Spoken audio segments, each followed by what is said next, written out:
Hi and welcome. We're going to take a look at the Andantino by Edward Elgar. It's the first movement of his two-movement Sonatina and it's currently on Trinity's Grade 4 piano syllabus. Andantino. Well, andante is a walking pace. Andantino, I interpret that as a slow, a laid-back, a steady walking pace. The melody is very clearly in the right hand. Let's have a look at that first of all, at least for the first 16 bars. Nice and quiet to start.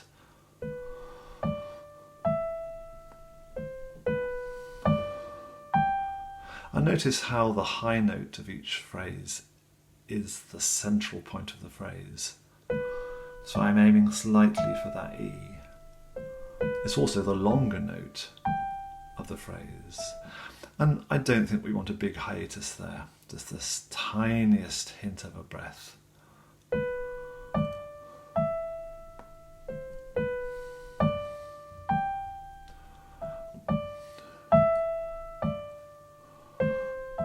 Longer phrase there, a crescendo. There's our first semiquaver, louder this one. As it reaches higher, largamente, broaden. Careful to start with a semiquaver there. And the accent on that one.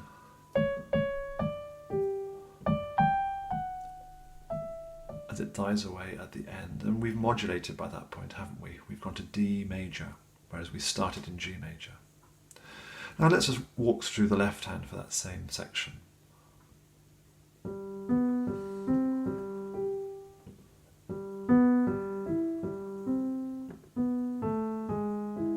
Yeah, hold on to that and to that one. Hold on to the G. So that we have a beautiful descending line down the bottom.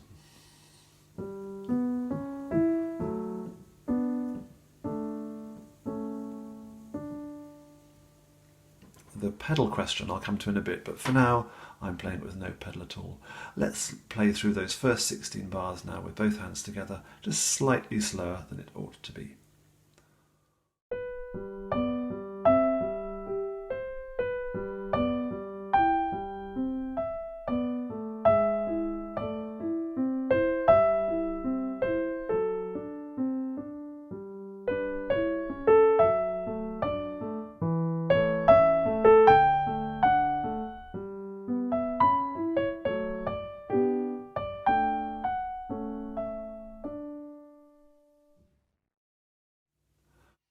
Now the second half.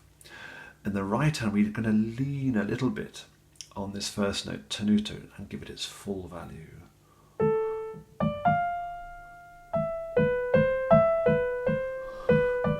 Heading for that D, I think. Same thing. Poco allargando. Allargando means to broaden in terms of the tempo, so just slightly slower, more stately. Think of widening the music. Let's go from the beginning of the line. And that fourth finger is important to get our hand ready for this acciaccatura. And that's sort of like a middle section, isn't it? Exploring a different melodic territory. And then at bar 25, we're back to the theme from the start, but slightly altered.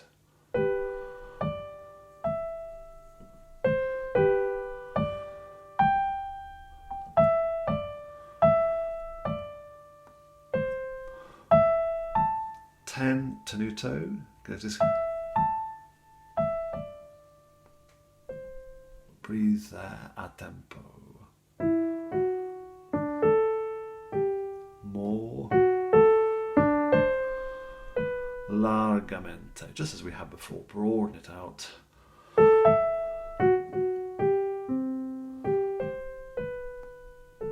And die away for a quiet ending. Let's run through the left hand for that same chunk from bar 17.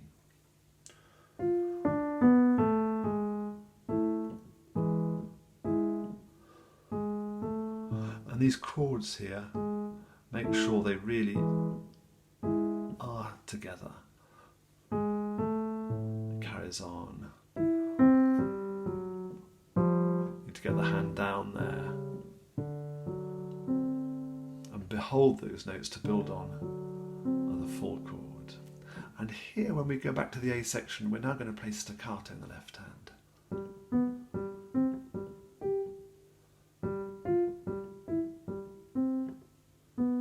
Hold on to that G sharp and that G. Build the chord.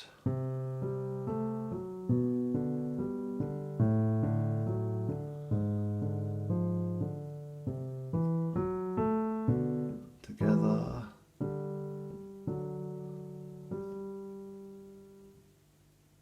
Let's put from bar 17 now, hands together, again at a slow tempo.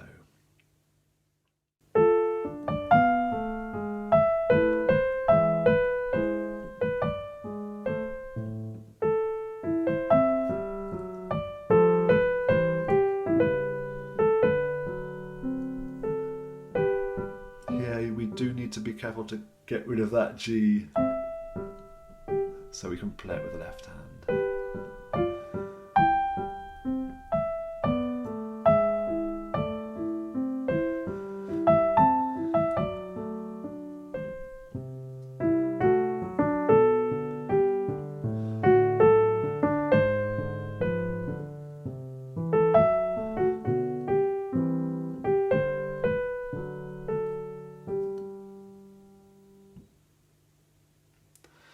Now let's think about pedal for a minute. I'm going to play it through now in its entirety. Where am I using the pedal?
Well, I hope you don't mind this trick question, but there was no pedal there at all.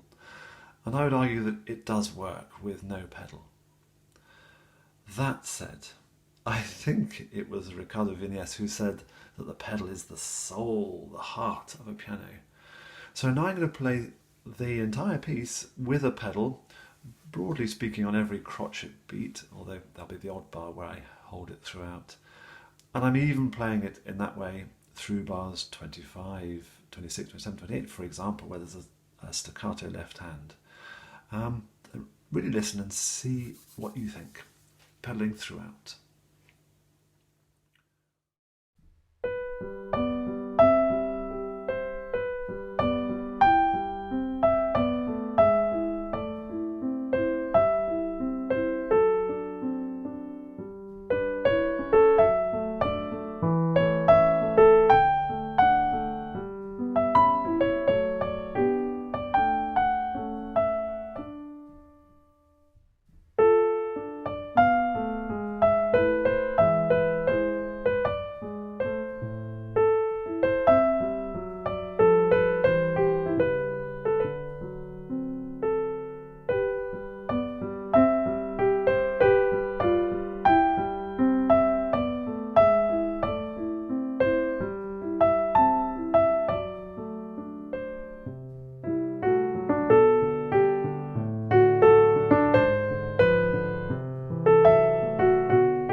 So for me, I prefer the second version with the pedal. And I hope you agree that even from bar 25, with that staccato left hand, it still works. We're still hearing this as a staccato touch, sort of bell-like, if you like, sort of flicking bells. But like bells, they resonate after you've played them.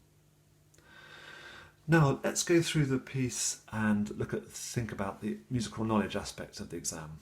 Modulation to closely related keys. Well, we start in G major. From bar 9, we start to see some C sharps, which will make us think D major. And that's exactly what happens. We end up in D major at the end of that first section. And then from bar 17, he's exploring different keys, but not really modulating. At bar 25, we're back into G major.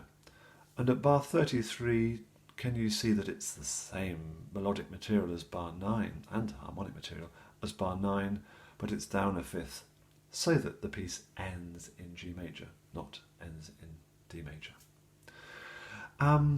Tonic and dominant triads. Well, G major, that's the tonic triad, G, B, D, and the dominant is chord 5, D, F sharp, A. The relative minor would be E minor. Intervals between notes, let me very quickly give you a whistle-stop tour of G major. Major second, major third, perfect fourth, perfect fifth, major sixth, major seventh, perfect octave. If you have a major interval that is slightly smaller, it's minor.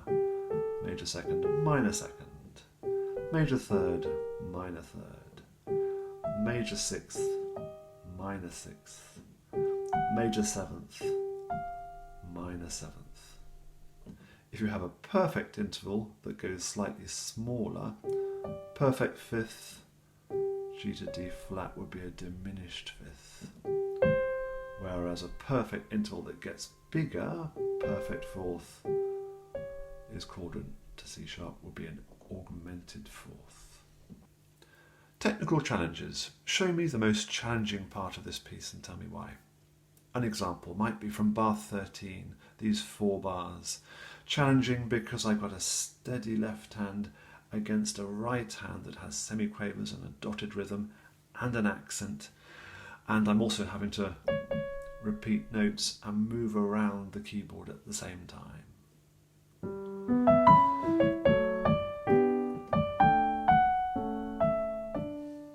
That requires a lot of coordination and effort. Best of luck if you're preparing for the exam.